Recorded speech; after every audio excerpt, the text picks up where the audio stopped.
welcome one and all to the Back of the Nest preview podcast. I'm your host, Terence Ford, and it's the usual crew of Sam and Albert. With me, we're going to talk very little bit about Brighton, quite a lot about Sam turning 40.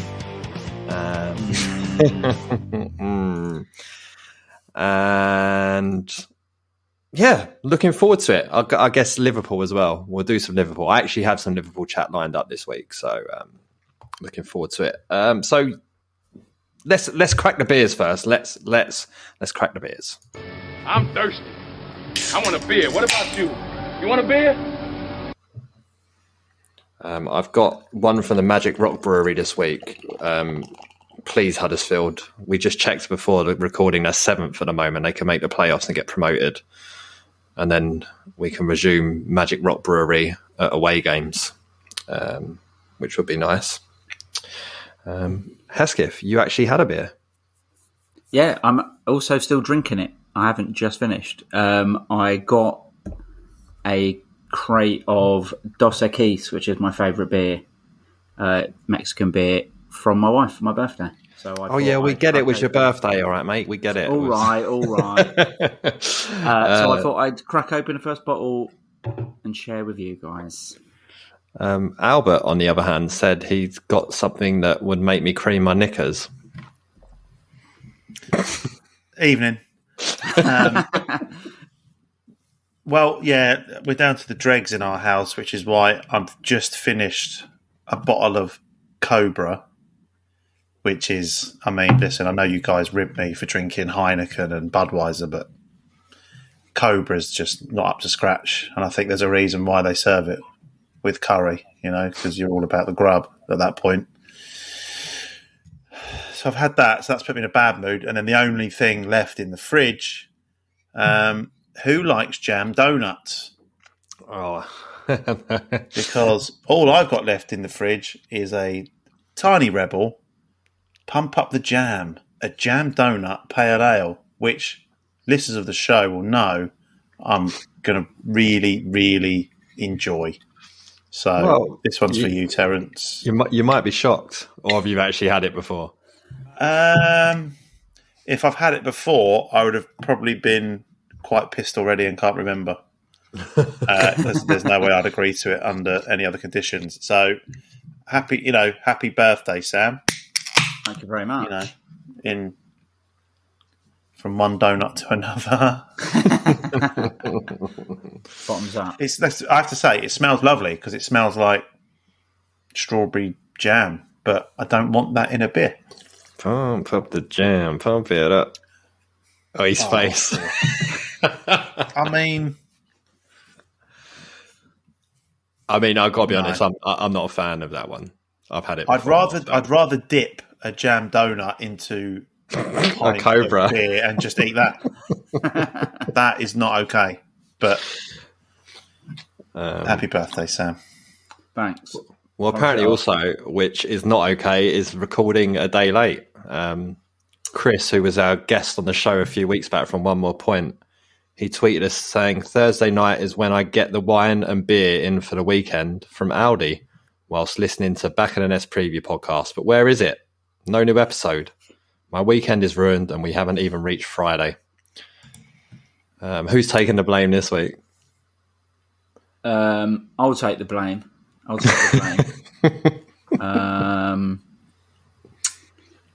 don't know what. I've got no excuse. I just say that's very big of you because it was quite clearly my fault. But it's my new. I'm 40. I've turned over a new leaf. I'm trying to be more benevolent. I couldn't let you wear that one, mate. I couldn't let you wear that one. I appreciate it. It was me. Well, it was actually, you could have got away with it and said that we were waiting for Hesketh's birthday present to be delivered, but looks like it's not turned up. Can't believe it. From someone, and it was from someone who, is very famous for always turning up. There's a slim chance it might still arrive, so I'm tempted to not spoil it, but, it's kind of... For the benefit of people listening, I legitimately don't know what they're talking about, but they're both smirking. So Did you not know? Because I took a screen grab to do with it, and I was meant to send it to Terence, but being Right. a busy, tired, not concentrating tit, I sent it to the back of the nest Well, in that WhatsApp case, group instead. In that case, I do know what you're talking about, and I can confirm there has been no fireman stripper that has come to my house. No. So it's a bit late. Vanessa might find it a bit weird, but I'm up for it. No, we reached out to a Palace legend to try and record Sam a little message, but like I say, uncharacteristically, they just haven't delivered. But, you know, by the letter of the contract, they've got 24 hours left and they might pop up with a late winner. Will they be called on their arse afterwards? No comment. Oh, yeah, yes, it's Ian Wright. Yeah, we'll see if that comes. Hopefully it will arrive for next week. If not, it's just going to be slander to his name in 2 weeks' time on the podcast. And to think I did the bowing down gesture when I last saw him walking across the family stand for what game was that? What was our last game that was on Amazon? Was it Norwich? Leeds? Norwich? Leeds. Yeah, I think it was Norwich. Damn. Anyway, happy birthday, Teskif, once again. Cheers. Hope you enjoy your present that may or may not arrive. Novel that you saw a footballer at a football match instead of like Butlins or Soho or. Now, they're on comms duty. Yeah. Talking of comms duty, me and Hesketh arrived so early at the stadium at Brighton. We saw Gary Neville and Jamie Carragher and all the Sky lot walk through the away end. Did you? To get to where they were going. Yeah. We did. We managed to get to the ground before it was even open. So we were there fairly early.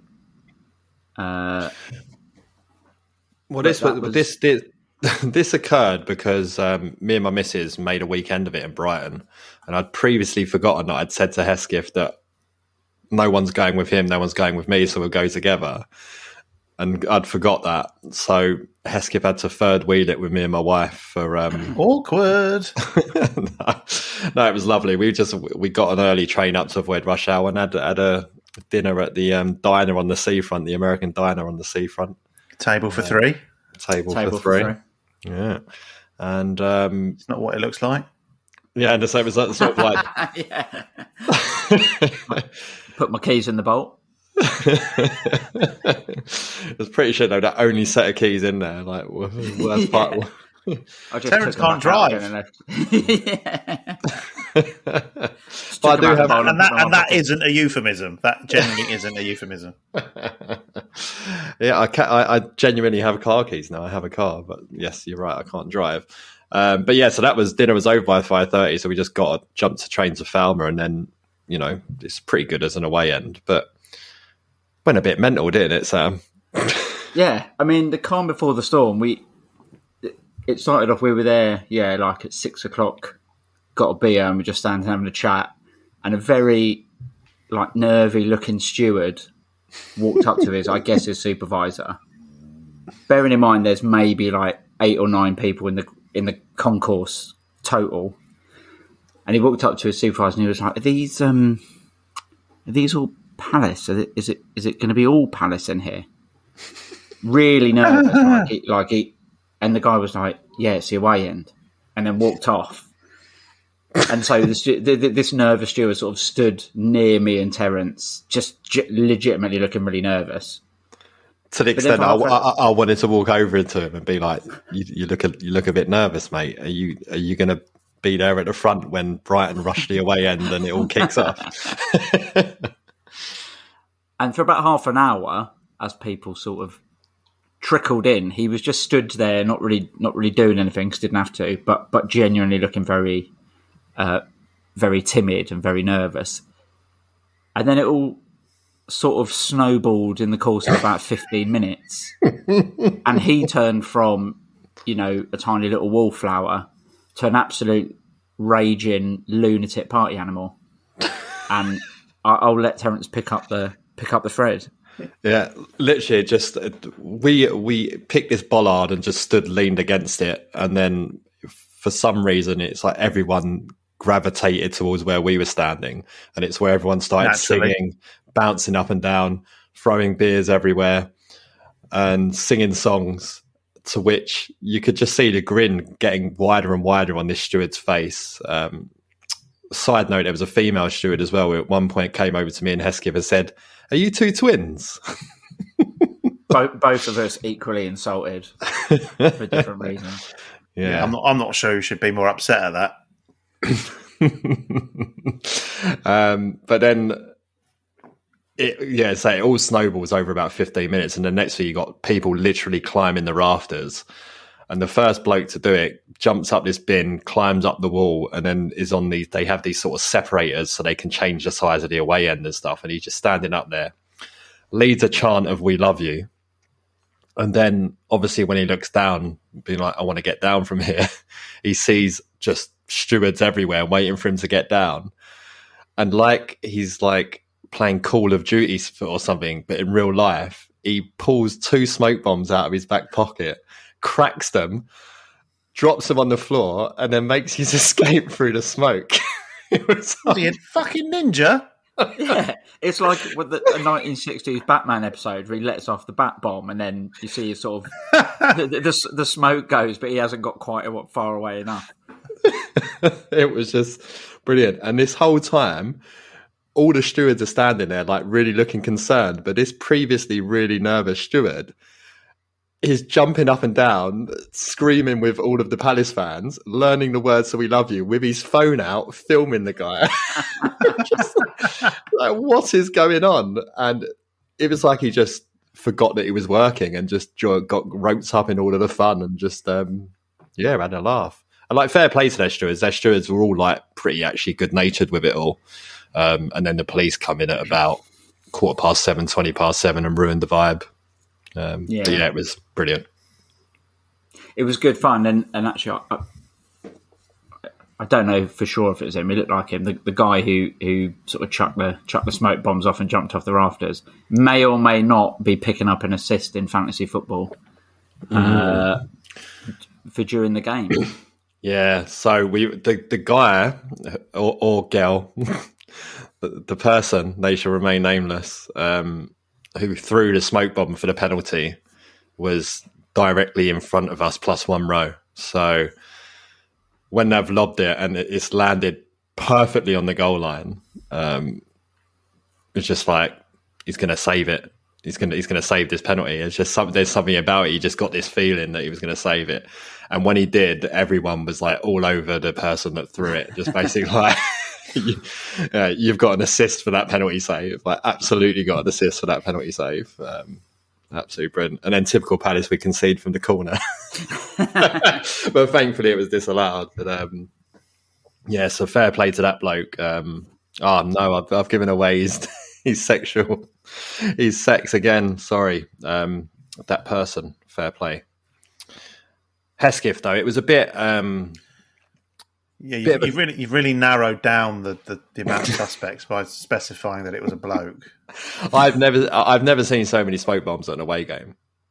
They were literally everywhere, like constantly out back being let off, constantly during the game being let off. I've never been around so many smoke bombs in a game before, like just ridiculous. To the extent that after the game, because I was going back to Brighton to the hotel where my missus was. When it gets to the train station, I have to split off from all the Palace fans who are basically being kettled onto the East Croydon train. And I sneak off down to the Brighton train, which is full of Brighton fans. And I'm like, keep my nut down, hood up, or keeping all to myself. Get to Brighton station, all fine, walk all the way home. When I get there, I realise that my mask is covered in red smoke bomb smoke. So there was no incognito about it. You only had to take one look at me and it was very, very obvious that I was a Palace fan. But alas, I made it safe. But yeah, Hesketh, it was a lot of fun, a lot of partying, a lot of debauchery. And it was acceptable for you to do because it was before your 40th birthday. It would have been fully unacceptable behaviour 2 days later or 3 days later. Yeah, I've left it all behind. Well, except you've gone full on midlife crisis, and you've you've got a tattoo, your first ever tattoo. Yeah, I mean, much like you, I can't drive, so getting a sports car or a motorbike, sort of. Fucking hell, your swingers party would be rubbish. Yeah, just looking at an empty bowl. Yeah. So yeah, the sports car and the motorbike were off the list, but I did get a Palace-related tattoo. Yeah. Do you want to describe it to listeners? Sure. So basically, it's on my arm. At the top, it says SW16 because I'm from Streatham and I've lived in SW16 my whole life. At the bottom, it says SE25 because we all know that's where Sellers Park is. And then there's a line which is basically like the route on Google Maps from one to the other. It's actually Green Lane, if anyone cares. That's the road that it is. Know it well. And that's it. And it's fucking painful. And this is the thing. I knew my pain threshold was very low because I'm a massive wuss. You'd think I'd be I bang into. I'm very clumsy, so I'm always bruising. So I thought, oh, maybe I'll be used to it. And within about 2 seconds, I was like, oh, this is not going well. This fucking hurts. How long did it take? It didn't take that long.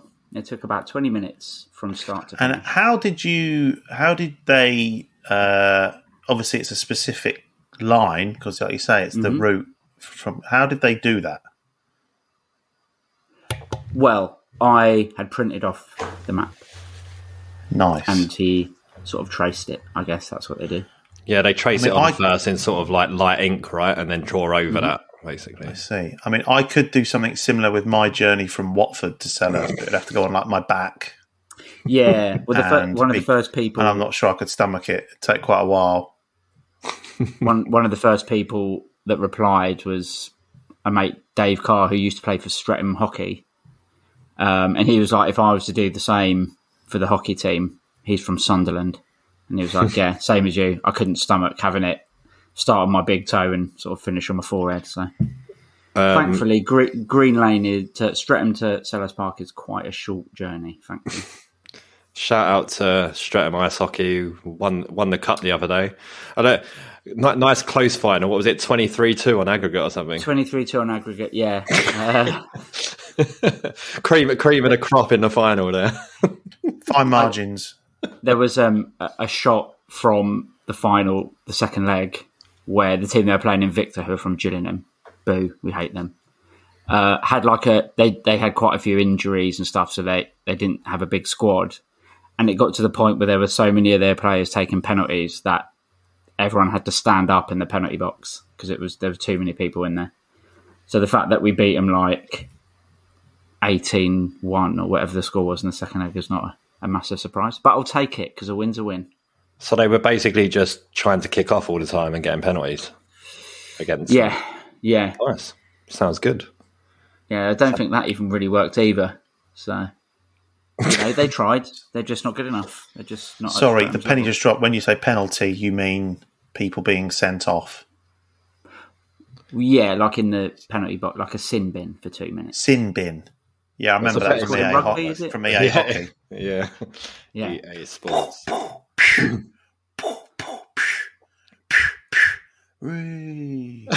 That's really good. Thank you. That's exactly what it was like. That rivals your Roy Hodgson, that does. Have you been working on a Patty V? What, a Patrick Vieira impression? Yeah. No. Well, that's your assignment. We've got a week off. 2 weeks time. I want to hear your best Patty V. Sam's French. Let him do it. No, but that's too much of a head start. Have you heard Sam's French? It's with a South London accent. Like he'd have to learn. Good. Yeah, exactly. Right. Off with the jovial and into the sad news where we've had 2 Palace deaths this week. Starting with Paul Hinchelwood, played for Palace between 71 and 83, 319 appearances, 28 goals, has sadly passed away.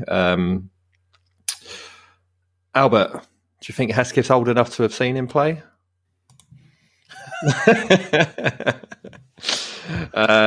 So 83. I mean, we were born in 82, me and Hesketh, so just literally at the time of them. But obviously very well thought of, known to fans as Doris, and amongst his teammates as Fish.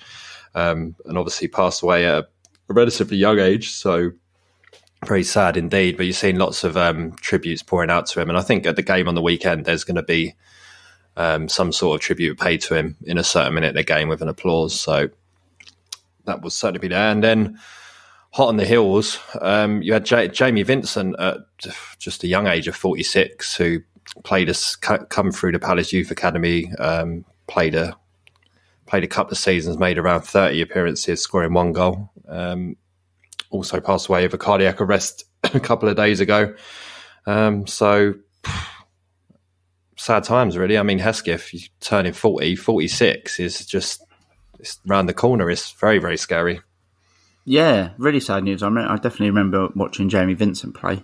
And it just seems to be one of those things that sort of comes out of nowhere. So yeah, very sad news.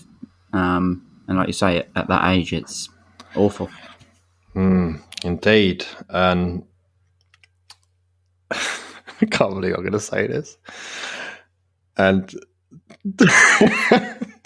I apologise in advance. Talking of fullbacks that have gone down under, did you see Carl Jenkinson signed for Melbourne on loan?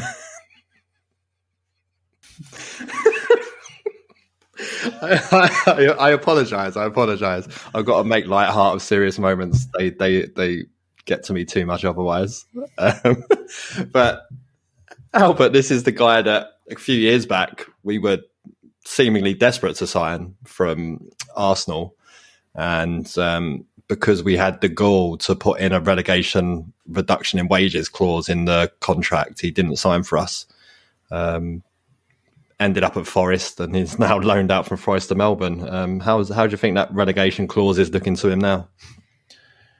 I don't know if he's on the phone to his agent, seeing if, they can still get hold of whoever was doing the deal at the time on behalf of... It would have been Roy. Yeah. Yeah, I mean, it's weird. He was sort of... I mean, I know that a lot of joke... I remember there used to be like, Carl Jenkinson was like the biggest Arsenal fan in the world who played for Arsenal. That was always... I mean, sort of stuff that we tend to like as, Palace fans. It's like, oh yeah, local lad and all that. But yeah, it was weird. His career's just really tumbled, and he was on loan at West Ham at one point, wasn't he? I think was that. Yeah, was that before we went in for him or after we went in for him? I can't remember. But yeah, it just sort of in around that. Yeah, I think it was just sort of in and around when we was after him, and yeah, I remember not many of us really wanting him either. It was kind of a weird one. Yeah, I think it was still relatively early enough in our Premier League tenure that you think, Arsenal youth prospect, and tip for England and all that stuff. So it wouldn't have been like the most disappointing signing just based on his name and his reputation. But yeah, like his career is just absolutely nosedived. And well, I think he's going to be one of the one cat wonders, isn't he? I think he played for England in 2020. I mean, I wonder if he played in the Zaha game, because there was loads of debuts handed out around that time. Carl Jenkinson, England cap. Let's have a look. No search results. Yeah, no, it absolutely was. It was against Sweden when Zaha made. Was it? It was against Sweden. Is it just coincidence that it was? Was it the Sweden game where Ibrahimovic scores the? Yeah, exactly. It was that game. Yeah. So I watched that. I watched that on my mini moon with room service on a massive bed. It was wicked at Babington House. There you go. That's how good my memory is. Bet Joe had I wasn't thinking of Carl Jenkinson that night. But like, if you so other people who played in this game of that sort of ilk, Wilfried Zaha played, Stephen Colker played, didn't get many more. Jesus, Leon Osman. Wilf and Stephen Colker just played against each other at AFCON. They did indeed. Colker went to AFCON, didn't he? Yeah. Sierra Leone, I think. Yeah, well, he assisted the goal when the goalkeeper dropped it. For some reason, Colker was there. It's the harshest of harsh the mistakes from the goalie, because it's the pitch that's done him. Like, his knees jarred in the pitch as he's caught the ball, and it's thrown him into the pitch, and that's why he's dropped it. But it just looks like the worst mistake ever. But yeah, sad times. But it unfortunately wasn't enough for to send Wilf home. But we'll get more into that shortly. More role player news. Hayden Mullins, Hesketh, has just been sacked by Colchester, him and Alex Dyer. Mad, really, isn't it? That players that we've seen come up through the youth academy, retire from their careers, are now in management. I know. I was thinking about it the other day just because Sean Wright Phillips' son played for Stoke, and they had Ian Wright on telly talking about his grandkid, making his debut or whatever. And it is sad. I mean, I suppose it's not going to get any easier, but yeah, every time you go and you're like, I remember his dad playing, and you sound like the old man down the pub now by saying that. But yeah, it's weird. I mean, I didn't know about Hayden Mullins. It's a shame. I quite liked him. I think he made his debut in that Inter-Toto Cup match, didn't he? Oh, what, against Samsonspor? Samsonspor. I think Could he have might done. have. Yeah. But yeah, playing at the back with Dean Austin or something. I liked him a lot, so hopefully he gets another managerial job somewhere. I was in the days of when we used to play with a sweeper. Do you remember that? 3 at the back with a sweeper. If it weren't Mullins, it was Andy Roberts, that kind of thing. It was Andy Roberts first, then yeah, interesting times indeed. Colchester, of course, in League 2, go a few places up League 2. You get our FA Cup opponents in the 4th round. Albert, we've sold it out. Basically, there's a handful of tickets going. Bit of a shock. Yeah, a bit of a boo-boo on my end. A work colleague who I don't see very often but lives in Camberwell sent me a really excited text message saying, I finally got my shit together. I'm taking the kids to see Palace. And I was like, oh, great. Where are you sitting? He was like, oh, I'm sitting in the White Horse end because it's with kids. It's the family stand just to the side of the goal. I was like, oh, brilliant. I said, yeah, you'll be near me and Arthur. That's where our season tickets are. And it was at that point that I realised that obviously it's not a league game. I've completely forgotten to book tickets and I won't actually be at the game. So, yeah, I'm a bit gutted, actually. Yeah, they did open up a couple more tickets this afternoon. But I don't think they're in the White Horse. Right. But yeah, there's I think it's to do with the allocation that Hartlepool got and whatever, who can take up what. But all it's done is made me extra annoyed that it's not on the TV. Yeah. So have a look after this. You might still be able to get tickets. Good one to get the kids to. You should definitely. There's got to be a few freebies knocking around for, Crystal Palace podcast people. Anyway. You see all these videos flying around at the moment of like vloggers being at football matches and then just getting lambasted in the comments about why are you getting tickets? You're taking tickets away from real fans and things like that. That would be you. You're just getting in the way of real fans. Fine with that. Fine with that. Something else would be fine with is this AFCON ref. Did you see the AFCON ref who blew up 85 minutes? What the fuck? We need him fucking reffing every Palace game, mate. We'd be hot on the heels of Man City chasing down the Premier League title. Have you? I mean, I'll say have you ever seen? But we'd still like be all tapping our watches at 81 minutes at him. Yeah, 81 minutes. I mean, it's obviously not an unknown of kind of thing. It does happen, but fucking shit show. 85 minutes. How'd you do that? I mean, my assumption was he needed a shit. Like, he must have needed the toilet. Like, what else? Just like, is this? Can I get away? Can I get away with this? I think I can get away with this when a team's 1-0 down. That's outrageous. And of course, it just then makes everyone immediately think of some sort of like betting scandal or something, like it's done for a reason. At least Gary Lineker had the decency to shit himself on the pitch. Unlike Jason Punchin, who did not, went off for one. Who else was there? Someone. I feel like there's another Palace player shit thing. Who was that? Was it Ian Holloway kicking off that there was shit all over the walls? No, there was the coach drive one, but no, I'm sure there's another player who needed a shit, or maybe I'm just thinking of what's that TV show with the manager, and they recorded it at Selhurst. Ted Lasso. Ted Lasso, yeah. He runs off with a panic attack and pretends he needed to go for a shit. Maybe that's what I'm thinking. Sorry, spoiler alert. When I'm at work, I do the opposite. Oh, sorry, I think I'm having a panic attack, and I just go for a big tip out. Just a message to aforementioned Chris from One More Point. This is what you miss when you're going around doing your shopping, is it? I think so. Definitely what he's missing. But what he might have missed, we should keep him up to date, is AFCON information. Jordan Ayew's coming home. Ghana have somehow conspired to finish bottom of that group and not qualify for the next round. Albert, he's been given a week off though, so he'll be back for the Hartlepool game. He won't be back in time for this weekend against Liverpool, so a bit of an extended break for him. Gives Elise another chance to impress against Liverpool this weekend. Yeah, but you sort of contrast that with Thomas Partey, who got knocked out of AFCON a couple of days ago, came home, and then got knocked out of the League Cup. You mean Thomas Work Event is what you mean? Sorry, Thomas Work Event. Thomas, I didn't know it was a party.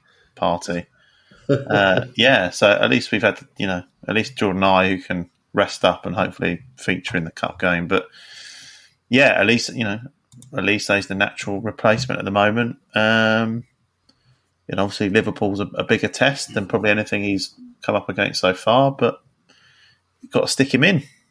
When I say you say, we say Elise. You're still going with that, aren't you? You really are. And I thought the jam donut flavoured beer was the most distasteful thing I'd had tonight. But you've definitely chucked in a few contenders. It's never going to go away. It's going to be there forever.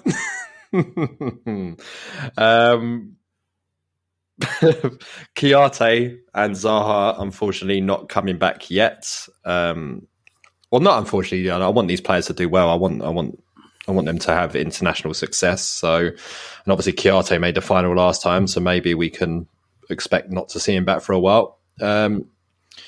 Heskey, if you saw Zaha against Sierra Leone, really good performance. Won a penalty which they missed, and got a lovely assist from a through ball for Sebastian Haller, previously of West Ham fame. I said previously of West Ham fame. Recently, of scoring 10 goals in the Champions League group stages is probably what he's more famous for. But yeah, yeah, that's one of the games I watched. Wilf was very good. He was definitely their best player. There was a couple of chances where he was like completely free, and if they'd have slipped him in, no doubt he would have added a goal to it. But they dicked about with it and didn't give him the ball, so he had a bit of a paddy. He had a couple cleared off the line, didn't he? As well, a couple of dragged one wide, had one cleared off the line. It was great. And then I didn't watch the game today, but apparently he only come on for the last little bit. So a bit surprising because he was definitely their best player that game I watched. So. Yeah, it's weird. I mean, they're big Max Gradel fans, it would appear, their boss. So it's Gradel who normally gets in ahead of him. He scored the winner in that first game. And it's kind of been the case for the last few years that he's been getting in ahead of him. So be interested to see if he's been resting Wilf up and wants to use him in the knockout stages, see how it goes. But he's probably still got a part to play. The good news is, Albert, is that Salah and Mane both qualified, so not going to be seeing them this weekend, which is great news as far as Mane is concerned, with, as we looked for Liverpool and Southampton, 13 goals and 3 assists in 15 games against us, Mane. Yeah, I can't say I enjoy seeing the sight of Sadio Mane lining up against us. Yeah, we're going to need every little glimmer of advantage we can get. So, those two being out is good news for us. Yeah, I mean, they obviously played tonight against Arsenal, night of recording, and have won 2-0 in the League Cup semi-finals. So, obviously going to be a little bit more leggier than us.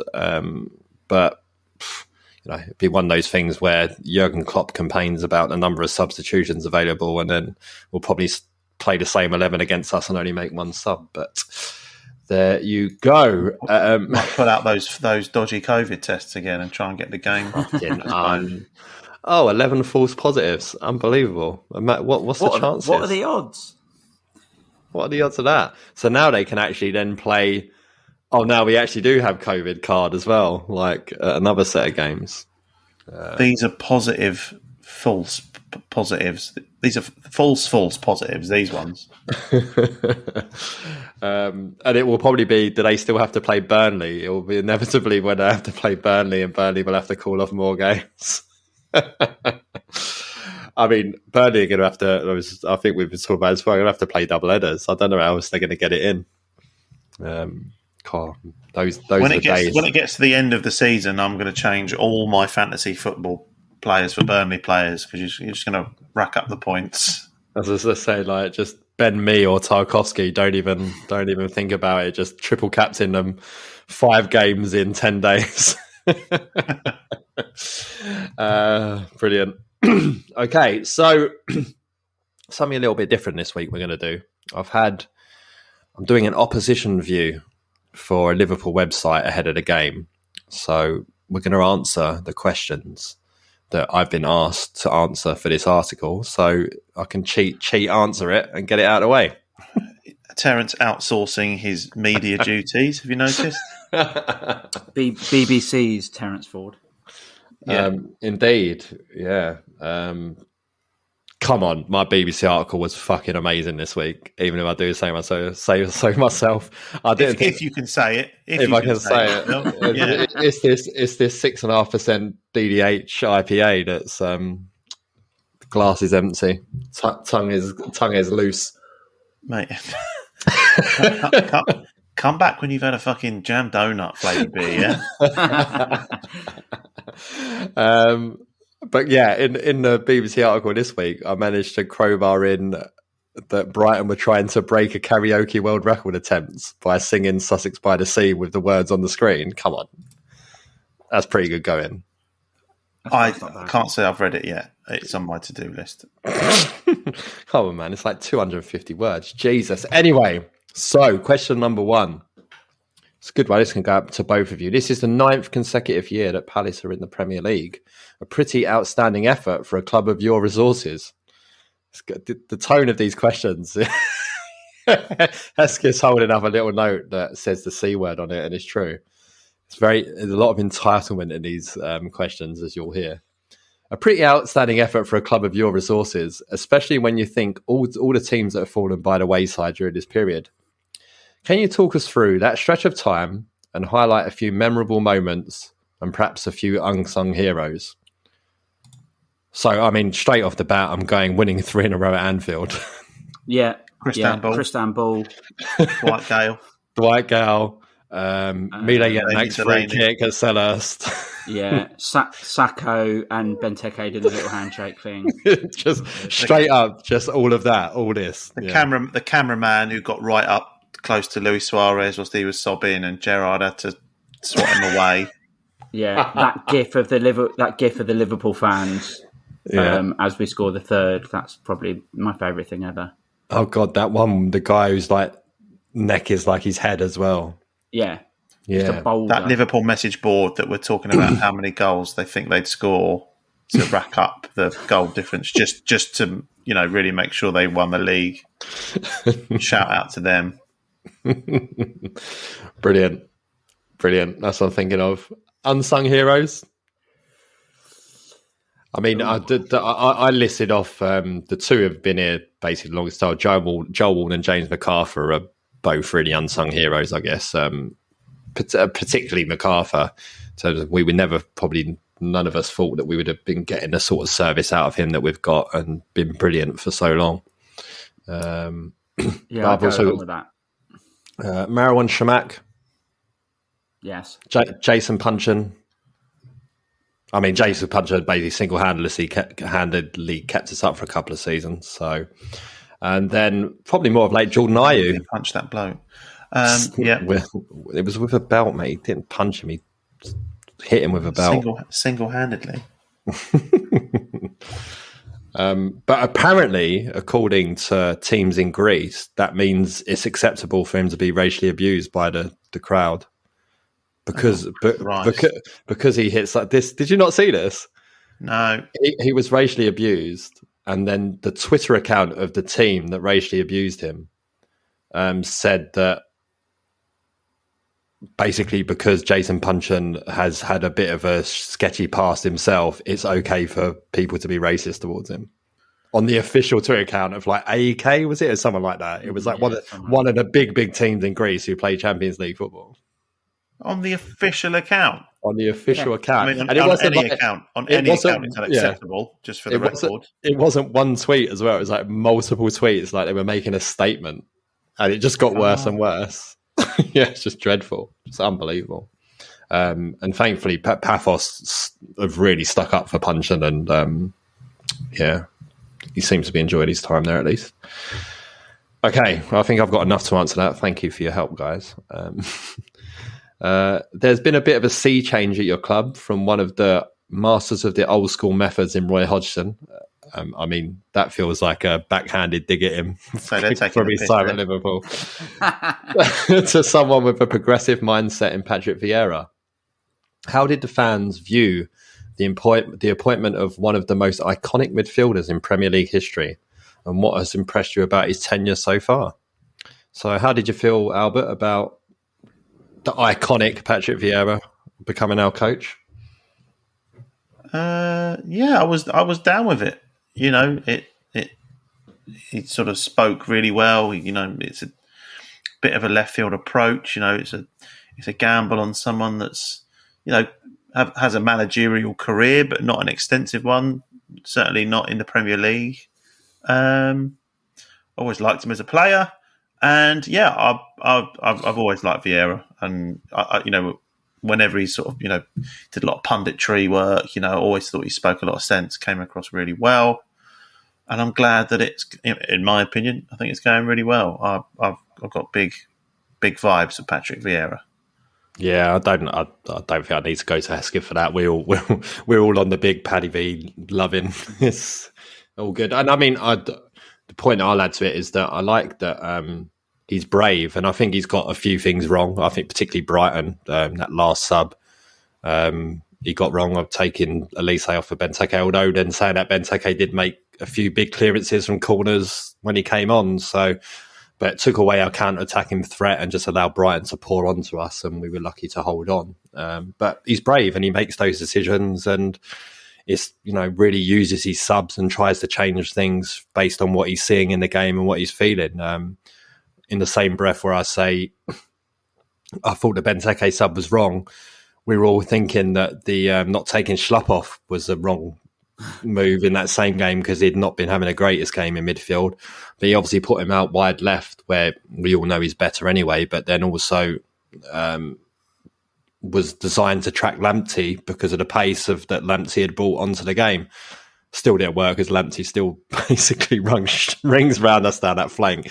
He's some player. I don't see how he's going to be at Brighton for much longer. I know some Palace fans will not like me saying that, but excellent player, and is moving on to bigger things than them.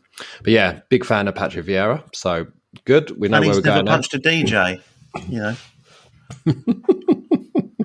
Iconic Premier League midfielder.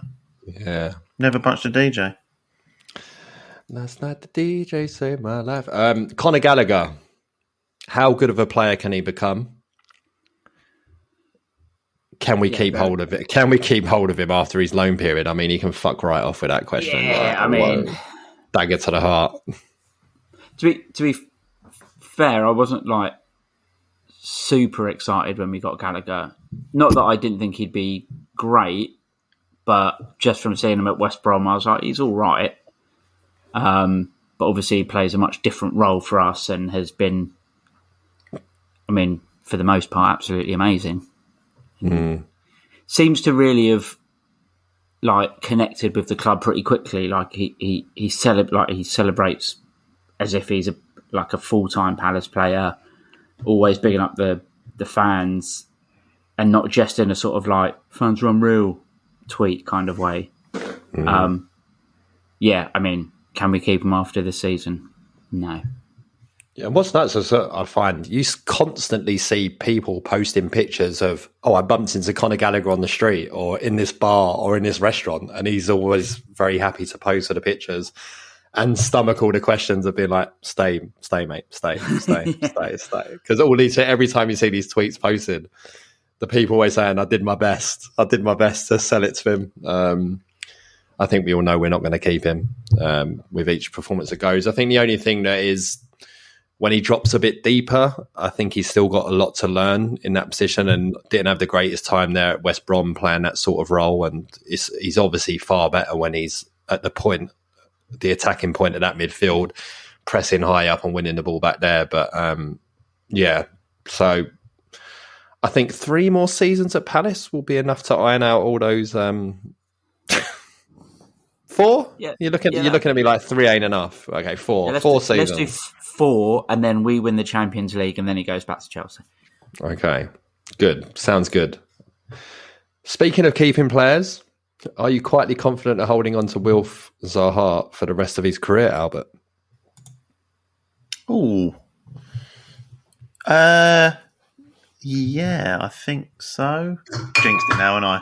Jinxed it. Oh, sorry, is that a Terence Media Watch clanger? Is the BBC just got in touch? We can't post this. No, I think I've nailed how to work within their requirements. I think I've got it. No, I think it's a look, I think it gets ever more likely that he will be here for the rest of his career. Unless he's willing to sort of run down his contract a bit. The price drop, the price tag would come down, and somebody comes in for him and he just fancies a change for whatever reason. But I think that's a. I mean, we're kind of at that point now, aren't we? It's a year and a half left. So is it? Shit, sell him. It's weird. Don't let him come back for the AFCON. Just get rid now. In my head, he's always got 4 years left because we went through that phase where you sign a new contract every 10 minutes. Yeah, which has kind of duffed him up really, and that's why he's been agent after agent as a result of that, because Salthouse basically, through wanting to earn money from himself, basically fucked him of basically ever getting a move. Stupid, really. But yeah, so yeah, I think I don't think it's the most mad idea to say that Zaha's here for the rest of his career, but I'm sure he's an ambitious lad, and I'm sure he's still got one eye on somebody of the next sort of level up from Palace taking a punt on him. At one point he was very willing to go to Everton. And I mean, he ain't going to go there now. Fuck me, let's be honest. But yeah, listen, there's other places that he could go if he really wanted to. But yeah, I think those moments are probably gone now as well. Like the willingness to move to a team like Everton. Now we have Vieira and we're playing the style of football we play. I don't think he'd be willing to do that anymore. I think he'd probably just had enough of. He wanted to go and play in a team where they play on the front foot, and that's fair enough. But now we do that. Unless one of the big boys really do come in for him, I just can't see him going anywhere, to be honest. Which, considering some of the abuse he gets these days from Palace fans, there'll be Palace fans actually out there who think we should sell him. But this is me saying to you, on behalf of Hesketh and probably Albert as well, you're fucking mental. Let's hope he's here until the end of his career, like this question suggests. Let's blast through these last 3. From the outside, Palace seem to have a squad with a good blend of youth and experience. A couple of young defenders in Mark Gay and Tyreek Mitchell. have certainly caught the eye, while Michael Elise and Eberechi Eze have shown flashes of their raw talents. Do you think that this quartet is one that Vieira can look to build a team around? Or I would say 3 of those 4, yes. Not so sure about Mitchell. I'm still on the fence with Mitchell. I think he's very, very good tackling, and I think I actually think he's decent going forward. Has a decent cross on him, finds his man a lot of the time. But I don't know, something's just, I'm sitting on the fence a bit. Hesketh, help me out. Am I right or am I wrong? I'm a massive fan of Mitchell, so I think we can build a team around him. I mean, he's learned to improve so much in his game over the last 6 months under Vieira. I think he can exponentially continue that. Then absolutely, I think we can build around him. Like, in my head, he's just a guaranteed starter, and that's it. And I'm absolutely fine with it. I think those 4 are a great play. They're all exciting in their own way. You know, Mitchell's quite understated, but we all love him. Gay is as comfortable a defender on the ball as we've seen, maybe other than Mama since we've come up. And obviously, Ebbs and Elise are just really exciting, you know, get people going kind of players. So my only cynical answer is, can we keep them long enough to build a team around them? But certainly I would like us to do so, yeah. Yeah. I agree. I think anyone who sees Eze or Elise for a couple of minutes on a field know that there's certainly something about them. And big fan of Mark Gay, like really, really big fan of Mark Gay. And it's just nice, you know, 4 Londoners we're talking about there. I mean, I think Mark Gay was born in Abidjan, like Wilf, same as Wilf, right? But yeah, like, you know, brought up in London, really, really great to see, really, really excited for the future for them. And again, like you say, keeping hold of them is probably more of what we're looking at. A trip to Selhurst Park to play Palace is certainly a fixture where Liverpool expect to work very hard for the 3 points, like last season when you tanked a 7-0. Have you noticed any differences in the way Vieira sets up sides when coming up against the elite sides of the division? No, basically. We went to Man City and played exactly the same way. It's not scared in coming forward. Both sides will be missing key players due to AFCON. Despite this, who from Liverpool will Palace want to keep under wraps to get a favourable result? Well, Mane's out. So, I mean, there's only one obvious answer there. Is it Jota or... Yeah. I mean, how we deal with our fullbacks is the same as always when you play Liverpool. It's how you deal with our fullbacks that is the main thing, and why the other guys are away. Jota's going to be their threat. And then he nicely ends it for us. Do you have a prediction? Yes, we always have a prediction. I predicted 1-1 against Brighton. So, in the bag. Good job. What we got for this week? Albert's. Tough one to predict because weakened Liverpool team. They've played tonight as well. Finally time to get a result against them again. I'd love to say yes, but I can see us. Unfortunately, I can see us just narrowly. This jam donut beer is stronger than I thought. I can see us narrowly. How do you say that word? Narrowly. We're going to lose by a narrow margin. 2-1.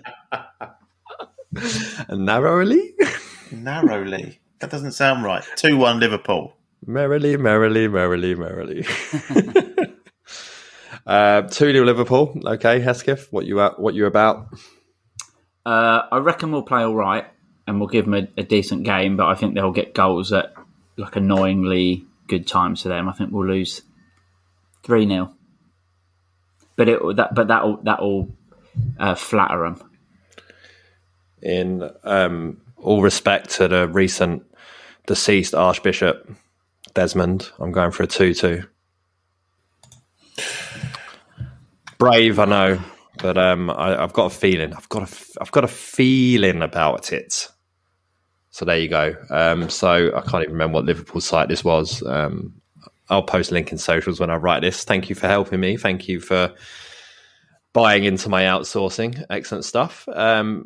Before we do go tonight, just a personal note. Congratulations to my sister who has given birth to her baby boy today.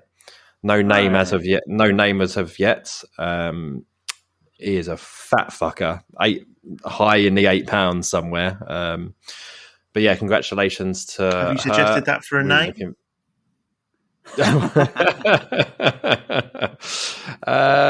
No, there isn't. As I say, there's no name as of yet, which is kind of because we have a boy due in a couple of months as well. With we're saying we don't want to like overlap with names, and we've been sort of coyly mentioning names to each other, and we've nodded and agreed at a lot of the same names. So if they pick one of our ones, of which we don't really have a list, but there's a couple, it's going to be Family Feud. But no, I'm trying to think of Palace players with 2 first names. Yeah, like, first name for a surname. Could you get away with Tyrick and Mitchell? No. Well, I was, there was immediately after the Brighton game is like, my firstborn's middle name is Jordan after Jordan Ayew because he'd scored against Brighton not long before the birth. And then, as a lot of people said, I've cursed him because he's scored like 2 since or whatever. So people are saying not to do it again, but I think I'm going to get away with a middle name. And what about Jean and Philippe? Jean-Philippe Mateta. As in, you call your nephew Jean, call your second-born... There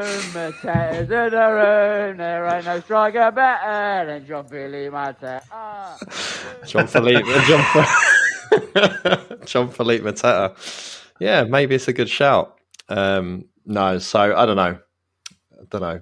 Conor, we don't hate Conor, but I can't name my son after a Chelsea player. So, I thought you were going down a Wickham route there because I know you got his name. I know you're the first person to buy a Wickham shirt. Yeah, Vicente's a very good name. Vicente, yeah. Who knows? Write in. Give me your suggestions. What do you think I should call him? But yes. Anyway, congratulations to my sister. Can't wait to have you back at games. Thanks to everyone for listening. Obviously, week off next week. No game. Premier League just chucking in a random break in there. I shall be heading off to Bristol Rovers to watch them play for my best mate's father's 50th anniversary of being a Bristol Rovers fan. Got a couple of Bristol Rovers legends coming to the game for us. Should be fun. Albert, good luck at work this week. Sounds like you need it. Thanks, mate. Really, really, really hope it gets better for you. Hesketh, you're old, mate. 40, can't believe it. Yeah, I know. Off to bed, son. It's way past my bedtime.